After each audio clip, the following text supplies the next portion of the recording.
Ma'am ये जो आप कह रहे हैं कि सही एज पे स्टार्ट हो जाए ये education, what is the right age according to you कि हाँ उनको सेक्स एजुकेशन अब देनी चाहिए अपनी जनता को? देखो, सही age to start sex education start हो जाती है 3 years ऑनवर्ड से। 3 years? Yes. सही बता दो। यस तो आपको ऐसा लगेगा कि 3 साल के बच्चे को है ना क्या सिखाना है, but most of the rapes happen in the age from 3 to 5, जो छोटे बच्चों के साथ होते हैं। क्या बात कर रहे हो? Yes, the Pradyuman case which is very famous, DPS का केस है। The sports teacher did something bad with the child, a male child, 5 years का बच्चा था। 5 साल के बच्चे को कोई पेरेंट सोच ही नहीं सकता कि इस बारे में कुछ बताएं, तब तक तो वो खुद ही प्रिपेयर नहीं होते, अभी वो अपना दूसरा कर रहे होते हैं, तो वो एक नहीं पता। मैं बोलती हूँ सही एज सेक्स एजुकेशन की तब है जब से बच्चा अपने बॉडी पार्ट्स ना वॉशरूम में छुपाने लगे, जब बोलने लगे कि बाथरूम का गेट बंद करो, मम्मी मेड देख रही है ना, टावल बांधो, मैं ऐसे नहीं उतारूंगा, तो वो एक सही एज है। बट कितना बताना उस एज के अनुसार बहुत ज़रूरी है। अब अगर आप 5 साल के बच्चे को ये बता दोगे कि ऐसे सेक्स होता है, तो डेफिनेटली वो अभी बहुत छोटा है उसे ग्रास्प करने के लिए।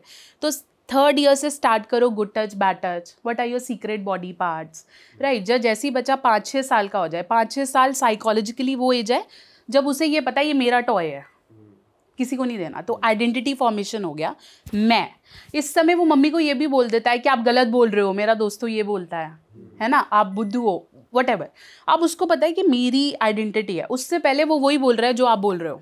आपने बोला काला काला है तो वो मानता है, ठीक है। अब उसके अंदर ये आ गया, जब उसके अंदर मैं आ गया तो वो सही एज है जब उसे ये बताओ कि how love is being portrayed, ठीक है। जैसे पापा का हाथ पकड़ना, सबके सामने लव को शो करना, अफेक्शन दिखाना, इंटीमेसी दिखाना, कि जब फैमिली में किसी को कुछ होता है तो हम सब रोते हैं, है ना, ऐसे पूजा करते हैं। जब हम ये चीज़ें सिखाते हैं, हमें पता है ये मॉरल सिखाने हैं, बट हम अपनी बॉडी से, what is sex, it's about learning your body itself ना। और क्या तरीका है बॉडी के बारे में जानने का?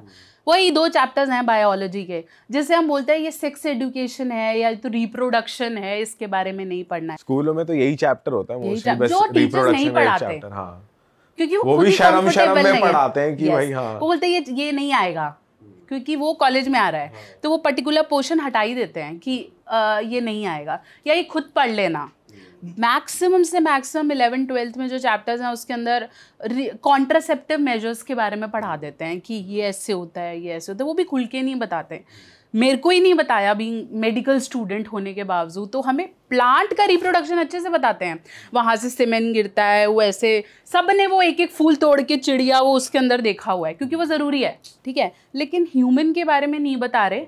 वही चीज़ ओ माई गॉड 2 मूवी में बहुत अच्छे से उस पर बात की गई है कि it is very important. So the peak age जब आपको उसे बताना है that how babies are born should be 10 years।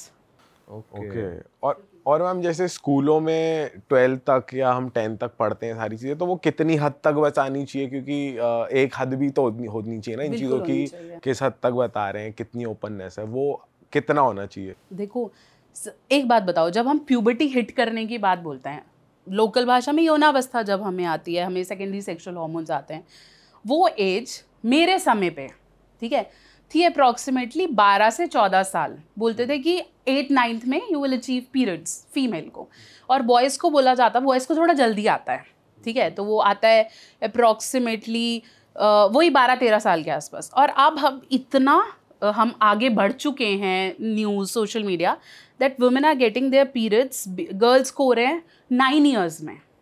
अच्छा, 9 years में, 10 years में, ठीक है। तो आप ये देखो कि 9-10 year में अगर हम ये बता रहे हैं कि this is pad, this is used for this, ठीक है। अब आधे से ज़्यादा मदर्स को यही नहीं पता इसे कैसे बताना, ठीक है। And this is not at all shameful. ये क्या चीज़ है? फीमेल की बॉडी में एक यूट्रस है जिसे हम गर्भाशय कहते हैं, जहाँ पे गर्भ आके टिकता है। वो गर्भाशय की एक लाइनिंग बनती है ताकि बेबी उसमें प्रोटेक्टेड रह सके। सोचो ये घर है ना, इस घर में मैं चाहती हूँ कि कोई शादी करके आए, कोई नई फैमिली आए, तो हम उसे डेकोरेट करेंगे। सिमिलरली हमारी बॉडी उस गर्भाशय को डेकोरेट करती है ताकि बेबी को मदर की नाल से, जो उसके पेट में है, कॉर्ड से पानी, भोजन सब मिल सके। हर महीने वो डेकोरेशन होती है कि शायद इस महीने कंसीव हो जाए, ठीक है। वो बॉडी 12 साल से बनानी शुरू कर देते हैं क्योंकि वुमेन रिप्रोडक्टिव है। हर महीने वो डेकोरेशन उतारते हैं क्योंकि नहीं आया कोई, तो वो डेकोरेशन ब्लड के फॉर्म में बॉडी से बाहर निकलता है। इसमें क्या गलत है? इसको अगर ऐसे समझाया जाए that this is very common in girls, even boys को भी समझाया जा सकता है कि अगर किसी फीमेल को ऐसा हो रहा है इसका मतलब है कि अब वो बड़ी हो गई है, और क्योंकि फीमेल्स बेबी वो करती हैं तो शी हैज़ बिकम मैच्योर। और बॉयज़ को मेरे को लगता है उनको सेक्स की नज़र से देखने की बजाय आई थिंक रिस्पेक्ट आ जाएगी अगर उनको ये कंसेप्ट अच्छे से समझ में आ जाएगा। सही बात है, सही बात है ना। तो मैम ये तो हुई सेक्स एजुकेशन की बात। अब मैं आपसे जानना चाहूँगा, आजकल जो बड़े लोग हैं जो सून टू बी मैरिंग हो गए या न्यूली वेड कपल्स हो गए या बहुत साल हो गए शादी को, आप कैसे लोगों से मिलते हो, क्या प्रॉब्लम्स चल रही हैं उनकी लाइफ में, सेक्स को लेकर क्या मिसकंसेप्शन अभी भी लोगों के माइंड में है, तो कुछ आप बता सकते हो क्लाइंट इंटरैक्शंस के? बिल्कुल, हम इसे पहले कवर करते हैं the people who are about to get married, let's say age group from 18 to 28, okay, an average marriage age. सबसे बड़ा मिसकंसेप्शन इसमें यह है that women don't want it, don't want marriage, no, they don't want sex, okay, and secondly if a boy is doing it he is getting a trophy, मतलब दो दोस्तों को चिक चिक के बता रहे भाई मैंने तो कर लिया, तूने अकेले थोड़ा ना कर लिया, उसने भी तो कर लिया, तो it's not your victory at all, it's her victory too, it's equal, ठीक है। और जब आप इस जोन में आ जाते हो that women is also getting it, तो फिर हम उसे ब्लेम करते हैं, हम उसे स्लट कहते हैं, हम उसे परवर्ट कहते हैं, हम कहते हैं अरे ये तो फन है ना। तो it has to be equally for both of them first of all. Secondly shouldn't be pressure for boys. बहुत से मेल्स मेरे पास आके इस में ये बोलते हैं यार मैं कर रहा था तो मेरी बंदी ने ना मुझे ये बोल दिया कि तेरे से तो हो नहीं पा रहा, तेरा टाइम नहीं है। अब वो पहली बार कर रहा है, वो भी अपना 100% देना चाहता है, डेफिनेटली उसके ऊपर तो प्रेशर ही ज़्यादा है, उसको तो उल्टा दिखाना है कि मैं अच्छा कराया, परफॉर्मेंस प्रेशर रहता है, बहुत है बहुत। तो वो उसने नहीं किया या उसने कुछ सुन लिया, आपको क्या लगता है वो सारी जिंदगी उसे भुला पाएगा? नहीं कर पाएगा, because ultimately it's a male ego का सबसे बड़ा पार्ट। वो आपने कर दिया, अब उसको स्ट्रेस हो गया, अब वो नेक्स्ट टाइम, उससे नेक्स्ट टाइम, अपनी मैरिज के टाइम पे यही सोचता रहेगा शायद मुझसे होगा नहीं, बिल्कुल भी नहीं हो पाएगा। अब वो क्या करेगा, 3 जगह और ट्राई करेगा जस्ट टू प्रूव कि मैं गलत नहीं हूँ, कि मेरे से तो हो रहा है, ठीक है। दूसरी जगह भी नहीं हुआ, तीसरी जगह भी नहीं हुआ, तो अब तो भाई उसकी लाइफ गई। वो कई मेल्स मुझे ये बोल रहे होते हैं मैम अब तो मैं किसी लायक नहीं बचा, मुझे मर जाना चाहिए ना, मेरा शादी तो मैं कर ही नहीं पाऊंगा, मैं कैसे सेटिस्फाई करूंगा, तो बहुत बड़ी बात है। और जब मैं उनकी रिपोर्ट्स देखती हूँ, बिकॉज है तो मेडिकल रिपोर्ट्स में, तो मैं उनकी रिपोर्ट देखती हूँ तो वो सब सही है भाई, तेरे को कुछ नहीं है, बस तूने दिमाग में डाल लिया या किसी ने तेरे को बोल दिया। और किसको प्रेशर नहीं होता, even women feel the pressure कि करना है और मुझे सेटिस्फाई, यही प्रेशर के चक्कर में तो उन्हें लगता है कि उसे पता तो नहीं चल जाएगा, हो तो नहीं जाएगा कि पहले हुआ है, how should I do it. First thing I always tell, stop being fake. अगर किया है तो किया है, नहीं किया है तो नहीं किया है, स्टॉप बीइंग फेक। बढ़ा चढ़ा के बोलना भाई मैं तो 45 मिनट करके आया और मैंने तो आज इतनी गोलियां खाई और ये वो, दिस इज ऑल फेक।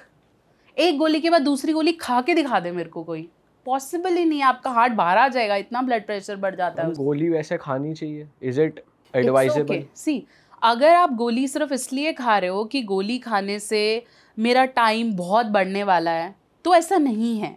गोली works only in this cases जिसका सिस्टम ठीक है, ठीक है, बस उस सिस्टम में कई नर्व्स का ब्लॉकेज है या कुछ है, वो ब्लड प्रेशर बढ़ा रहा है। लेकिन अगर आप ऑलरेडी डरे हुए हो तो गोली का गोला भी काम नहीं करेगा, अगर आप डर रहे हो। But it is also said that अगर तुम गोली खा रहे हो और तुम बहुत फ्रीक्वेंटली खा रहे हो तो तुम्हारी बॉडी उसके आदी हो जाएगी, फिर तुम नेचुरली नहीं कर पाएंगे, गोली के बिना नहीं कर पाएंगे। टॉलरेंस है ऐसे कि मुझे बुखार होता है तो मेरी बॉडी ऑटोमेटिकली WBCs बनाती है, सेल्स बनाती है और उसे फाइट कर लेती है। जो कितने लोगों ने बोला मैंने तो कोविड में कुछ भी नहीं किया, अपने आप ठीक हो गया, तो हो जाता होगा ना भाई, उनकी बॉडी में सेल्स होंगे, हो गया होगा, आप उसको गलत नहीं बोल सकते, है ना। लेकिन अगर कोई हर छोटी छोटी चीज़ पे दवाई खाने लगेगा तो बॉडी अपनी फाइटिंग कैपेसिटी रोक देगी, वो कहेगी तो बाहर से लेता है, मेरे को बार बार सेल्स बनाने की कोई ज़रूरत नहीं है। तो फिर आपका जब टॉलरेंस आप अचीव कर लेते हो, जैसे एक पैग ले लिया, नशा आया, दूसरी बार 2 लेने पड़े, फिर 3, फिर 5, फिर 6, तो फिर आपको उसकी आदत हो जाती है और बॉडी भी फिर वीक हो जाती है। हाँ, आप 2, 2.5, 3 महीने में स्पाइस अप करने के लिए गोली ले रहे हो तो इट्स ओके, उसमें फिर कोई मना नहीं है। But this is being made for the people जिनको प्रॉब्लम है। लोगों ने उसे एज अ फन लेना शुरू कर दिया और एज अ मैनहुड लेना शुरू कर दिया कि भाई गोली खाने से तो आप शक्तिमान बन जाओगे, वो कंसेप्ट गलत है। और मैम ऐसा कुछ भी है कपल्स में कि जैसे आजकल जो गर्ल्स प्लेजर है उसको ज़्यादा इम्पोर्टेंस दी जाती है rather than बॉयज़ प्लेजर? ये ना अब होने लग गया जब से सोशल मीडिया पे लोग बात करने लग गए। See why I am different from the other like content creators. Other content creators talk, एक तो सबसे बड़ी बात है कि मैं हिंदी में बात करती हूँ, ऐसी भाषा में जो उन्हें समझ में आती है, ठीक है। दूसरा, I also talk about males. वहाँ पे क्या है, फीमेल रिलेटेड बहुत ज़्यादा बात होती है, वुमेन को ये चाहिए ऑब्वियसली चाहिए, क्योंकि हमारी सोसाइटी का नोशन ऐसा है दैट सेक्स इज समथिंग औरत को देना है और आदमी को मतलब करना है, उसको मिलेगा और वो तो बस देगी, ठीक है। तो उस देने का कंसेप्शन तोड़ना था कि भाई औरत को भी चाहिए, वो चल रहा है। बट मेन की प्रॉब्लम्स आप देख लो, कितने पुरुष हैं जो डॉक्टर्स के पास जाते हैं औरतों से ज़्यादा। किसी भी सेक्सोलॉजिस्ट के पास सबसे ज़्यादा कौन बैठा है? मेल्स। तो उन्हीं को ये कंसिडर किया जाता है तूने ही करना है, इट्स ऑल योर प्रेशर, तू शुरू से अंत तक तू ही करेगा, और फिर तेरे को जज भी कर लेंगे, फिर बाहर जाके तेरे पे केस भी ठोक देंगे कि तू कर नहीं पा रहा, तेरे यहाँ भी बता देंगे। तो सोचो उस पर कितना प्रेशर है। फिर उससे पहले वाली लाइफ वो जिक्र ही नहीं कर सकता। औरत तो फिर भी रोके बोल देगी कि मेरे साथ किसी ने गलत किया। आदमी बोल सकता है? वो बोलेगा तूने किया ही होगा, तेरे साथ कोई गलत नहीं कर सकता। तो वो तो बता भी नहीं सकता कि उसके साथ गलत हो गया। जब हम बॉयज़ किसी से पूछें कि I am suffering from this, for example one of your friend ask कि भाई मेरे से ना ऐसे हुआ नहीं, मैं गया था और पता नहीं सब जाम ही हो गया है ना, मैं कर नहीं पाया। तो उसके पास पूछने वाले ही लोग नहीं है, वो अपने दोस्तों से पूछता है, उसके अपने सिस्टम हिले पड़े हैं, उसने खुद पॉर्न देखा है उसका खुद। तो there is no right education to tell him कि भाई वहाँ चला जा। फिर किसी के पास कोई सोर्स ही नहीं है, हर किसी को लगता है कि जो पत्थर पे फ़ोन नंबर लिखा हुआ है यही सही होएगा, तो फिर वो वहाँ जाते हैं आउट ऑफ कि उनका नाम, उनकी रेपुटेशन कहीं ख़राब ना हो जाए। मेरे मोस्ट ऑफ द क्लाइंट्स वो हैं जो ये बोलते हैं कि मैम मैं आपको अपना नाम नहीं बताऊँगा, और मैं बोलती हूँ it's okay, see it's okay, but why you have to hide your name? It's okay, है ना, मतलब ठीक है ना, प्रॉब्लम्स हर किसी को हैं और हो सकती भी हैं, बट इसे नॉर्मल बॉडी की तरह हमें रखना ही पड़ेगा। अच्छा मैम, दारू, ड्रग्स या किसी भी प्रकार का नशा, वो कितना इफेक्ट कर रहा है आपकी सेक्सुअल लाइफ को? अगर आप थोड़ी सी मात्रा में लेते हैं और आपको डर है तो वो थोड़ा सा उसे लाइट कर देता है, इसमें कोई मनाही नहीं है। फॉर एग्जाम्पल आपको डर है बहुत, आप बहुत थके पड़े हैं, आपको नहीं मन कर रहा और आपने थोड़ा सा वाइन लिया है या थोड़ा सा लिया है तो इट्स ओके। बट अगर आप उसे बहुतायत मात्रा में लेते हैं या उससे इसलिए ले रहे हैं कि मैं आज कर पाऊँगा, तो वो नुकसान कर रहा है। अल्कोहल, ड्रग्स, वेप्स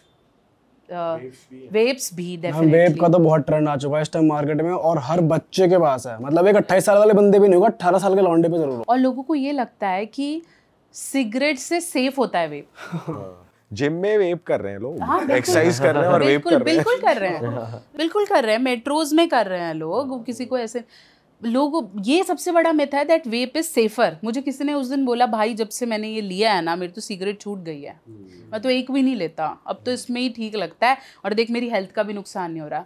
उससे कोई ये नहीं बता रहा ये उससे ज़्यादा खतरनाक है, इससे अच्छा तो सिगरेट पी ले। सही बात है, वो उससे ज़्यादा खतरनाक है।